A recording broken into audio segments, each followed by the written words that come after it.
बरं, हे जे 2006च्या बॉम्बस्फोट प्रकरणामध्ये झालं ते अनेकदा झालेलं आहे असं निदर्शनास आलेलं आहे. याच्या व्यतिरिक्त कोणत्या प्रकरणामध्ये अशा प्रकारचा निकाल लागलेला आहे? अनेकदा झालेला आहे. यातली दोन सूत्र तुम्ही लक्षात घ्या. पहिलं म्हणजे ना, मी जेवढ्या केसेस पाहिल्या त्यामध्ये पोलिसांकडून एक खोटे पुरावे निर्माण करण्याचं प्रकरण घडतं.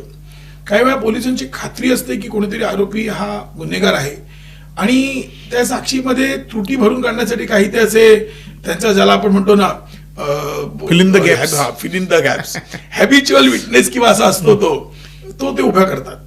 त्यामध्ये पोलिसांनी तपास केलेला असतो परंतु तिथे गॅप आलेली असते आणि काही प्रकरणात पूर्ण निर्दोषच व्यक्तींना घालतात. असं घडलेलं आहे. जसं की तुम्ही पहा. आणि यातलं आणखी दुसरं सूत्र असं की त्यामधले पोलीस अधिकारी कायम असतात. आता मालेगाव 8 मध्ये NIA ने रिपोर्ट दिला होता की त्यांनी RDX ठेवण्याचं नाटक केलं आणि RDX तिथं नव्हतं. RDX ATS ने ठेवलं असा निष्कर्ष कोणी काढला तर NIA ने. बरं, ह्या मालेगाव 2008 ज्यामध्ये हिंदू दहशतवादाचा केवढा तरी म्हणजे डंका पिटला गेला अक्षरशः, त्या प्रकरणामध्ये तपास अधिकारी कोण होते तर हे सुनील माने जे अंटालिया प्रकरणात अटकेत गेले ते, खानविलकर ज्यांना लाच प्रकरणाबद्दल पकडलं ते, सचिन कदम जे या प्रकरणात सुद्धा होते. म्हणजे हे 3 अधिकाऱ्यांची मी नावं का घेतो ही मला बरोबर पाहता दिसली. इतरही आहेत.